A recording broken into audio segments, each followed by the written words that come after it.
Emily Carter. I'm 31 years old, and last winter, my parents demanded something that turned my blood cold.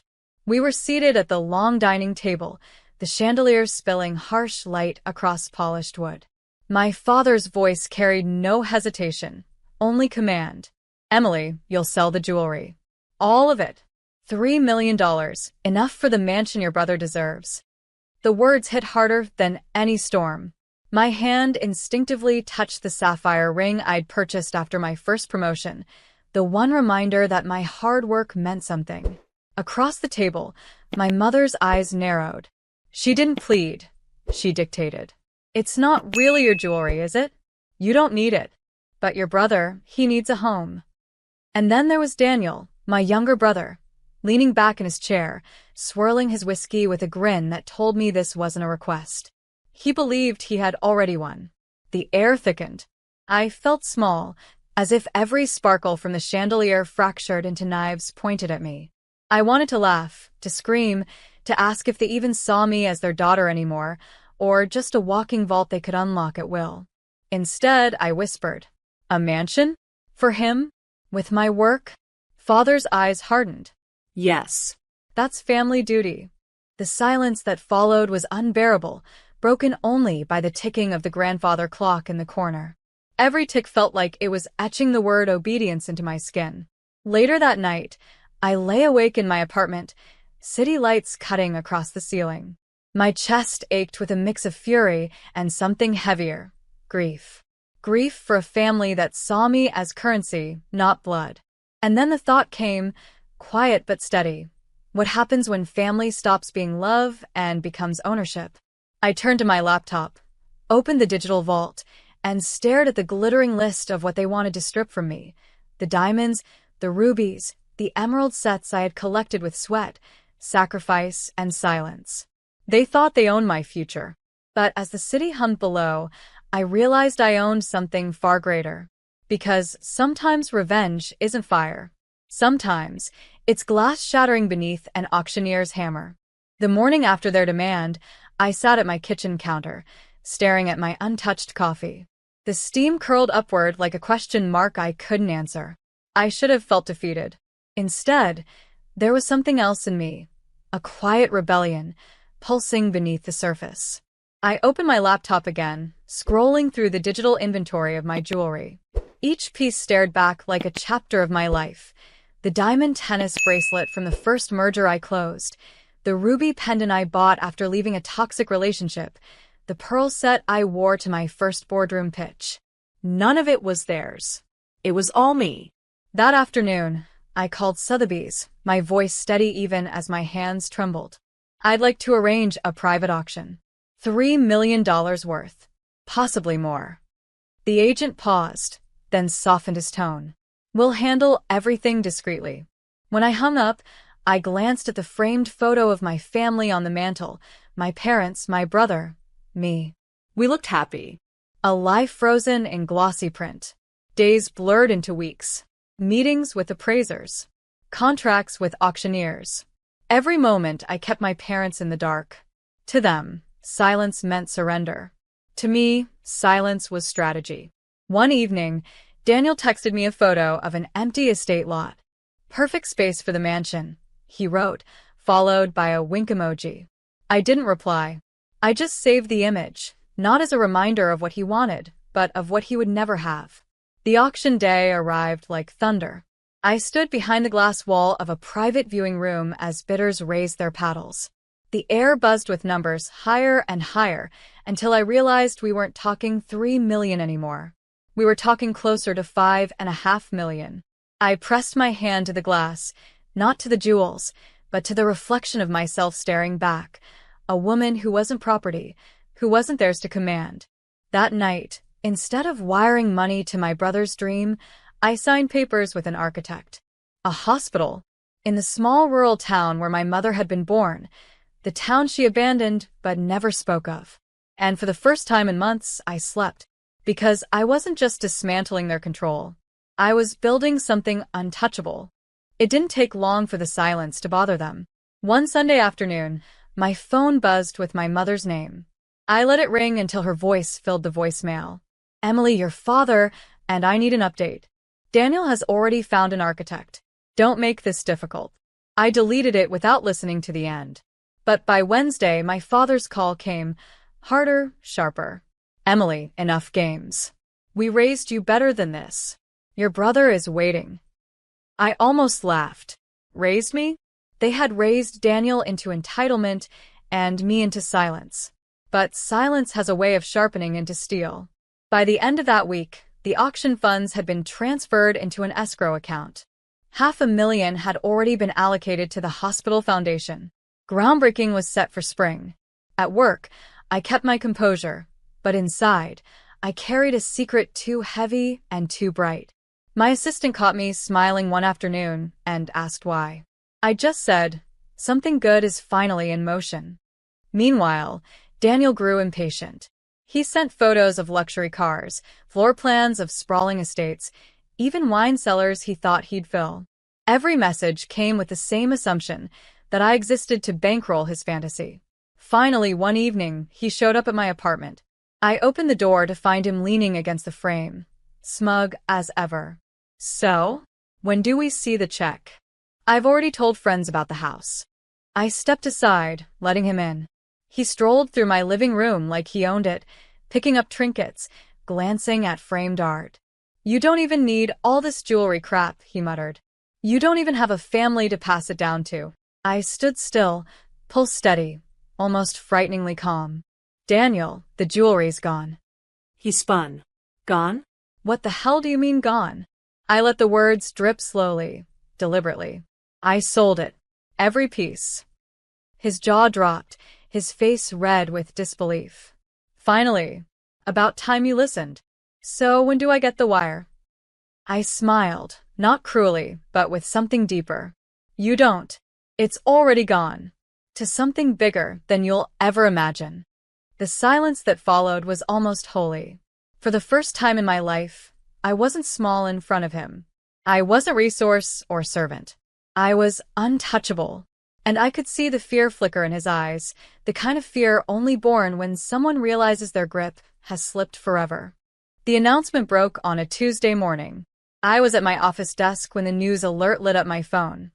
Philanthropist funds new hospital in rural Georgia, a game changer for the community. The headline was followed by my name, my photo, and a press release I had quietly coordinated with the foundation's PR team. By noon, my inbox overflowed. Colleagues stopped by my office to congratulate me, their words full of awe. Emily, this is incredible. You didn't tell us you were doing something this big. You're changing lives. For the first time in years, I felt seen. Not for the jewelry, not for the wealth, but for something beyond myself. Then my phone rang. Mom. Emily Carter, she hissed, voice trembling with rage. What have you done? I kept my voice steady. I invested where it mattered. You were supposed to support your brother, she snapped. Not strangers. Strangers? I whispered, anger flickering. That town is where you were born. Those people carry your name, your roots. But I guess they're strangers to you now. Silence. A dangerous, cutting silence. Then her words, low and venomous. You've humiliated this family. Not an ounce of pride. Not a moment of recognition. Just fury that the money hadn't gone to Daniel's mansion. By evening, my father called too. His voice was colder than hers. You think the world applauds you now, Emily. But family comes first. You've betrayed us. I stared out my window at the city skyline, the lights flickering like stars I could almost touch. No, Dad. I finally chose myself. The next weekend, I visited the small Georgia town. The groundbreaking ceremony had drawn a modest crowd, children, elderly, families clutching one another's hands. When I stepped onto the stage, their applause wrapped around me like warmth I hadn't felt in years. A little girl tugged my sleeve after the ceremony. Will my grandma get medicine here now? She asked. I knelt, tears pricking my eyes. Yes, sweetheart. She will. That moment was louder than any applause. Louder than my parents' disapproval. Louder than Daniel's entitlement. Because revenge doesn't always roar. Sometimes it heals. And as I stood under the bright southern sun, I realized my family might never forgive me, but an entire town just had a future. Daniel's downfall didn't come as a crash. It came as a slow, ugly unraveling. At first, he tried to bluff. Photos on social media of luxury open houses, captions about future plans, posts about the estate he was designing. He wanted the world to believe the mansion was already his. But lies have short legs. 2 months later, reality crept in. His landlord raised rent on his downtown loft. Friends stopped showing up when the bills at expensive restaurants were no longer covered by him. The shine wore off, and people began to see what he really was, a man without substance, living off expectations. Then the text started. "Emily, you owe me. I gave up other options because Dad said you'd take care of me." When I didn't answer, they turned darker. "You ruined my future. I had a life planned and you stole it." I read them once, then set my phone face down. For the first time, I didn't feel guilty. His pain wasn't mine to carry. The breaking point came in late spring. I was driving back from the hospital site, construction humming, steel beams reaching upward like promises, when his name flashed across my screen. Against my better judgment, I answered. His voice was frantic, high-pitched, not the smooth arrogance I'd always known. "I'm being evicted, Emily. Do you understand? Evicted. I've got nowhere to go.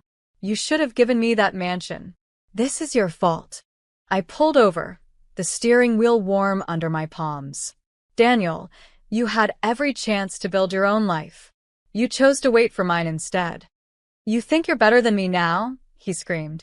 "Living saint, building hospitals while your own brother suffers?" The words cut, but not the way he wanted. They revealed everything, his view of me, of family, of life. To him, I was never a sister. I was a lifeline he felt entitled to strangle. I let him finish ranting, his voice echoing through the phone like a storm losing its strength. Then I said quietly, "No, Daniel. I don't think I'm better than you. I just think I finally stopped being less." And I hung up. That night, I lay in bed staring at the ceiling, listening to the faint hum of city traffic. I thought about the girl who had once whispered yes to everything, who had bent under every demand. She was gone. And in her place was someone Daniel couldn't control anymore. By summer, the hospital was half-built, steel skeleton against a wide blue sky. Every time I visited, locals stopped to shake my hand, to thank me. Their gratitude was a balm. But back in the city, my family's anger grew louder, more public. At a charity gala, my parents cornered me. The ballroom sparkled with chandeliers, champagne glasses clinking, but their faces were storm clouds. My mother's voice was low but sharp enough to slice. "You've embarrassed us, Emily. Do you know what people are saying? That you chose strangers over your own blood." I sipped my drink slowly, forcing calm. "They're not strangers, Mom. They're people who will finally have care you've never bothered to give." My father's jaw tightened. "Do you think you're some kind of hero? You've destroyed Daniel's future. Our family name is a joke." I almost laughed, a bitter, hollow sound. Family name? They were more concerned with appearances than lives being saved. The next morning, it got worse. Daniel, in a fit of spite, went online. He posted a furious rant. My sister auctioned off family heirlooms meant for me. Instead of supporting her brother, she wasted millions on a publicity stunt. I've been left with nothing. The posts spread like wildfire. Old acquaintances, extended relatives, even business contacts messaged me. "What's going on? Is this true?" For a moment, shame crept in, that old familiar weight pressing on my chest. But then something shifted. The hospital's official page released photos that same day, children playing on the construction site, banners reading "Future Home of Hope." Comments poured in, not hate, but gratitude. "Thank you, Emily. My father won't have to drive 3 hours for dialysis anymore. My baby will be born here instead of in the back of a car." The contrast was stunning. My family's voice was loud, but the community's voice was louder. Still, at night, I lay awake replaying it all. Their words, his rage, the endless question. Had I gone too far? Had I chosen right? But then I remembered the little girl tugging my sleeve, asking if her grandma would get medicine. And in that memory, the doubt dissolved. Because yes, family blood ran in my veins. But so did choice. And I had chosen to bleed for something bigger. The hospital's glass windows caught the late autumn sun, reflecting gold across the small town. Standing there during the near-completion ceremony, I felt something I hadn't felt in years. Peace. But peace never lasts when family is determined to own you. That evening, as I drove back to the city, my parents were waiting in my apartment lobby. Two figures stiff in tailored coats, their eyes brimming with rehearsed disappointment.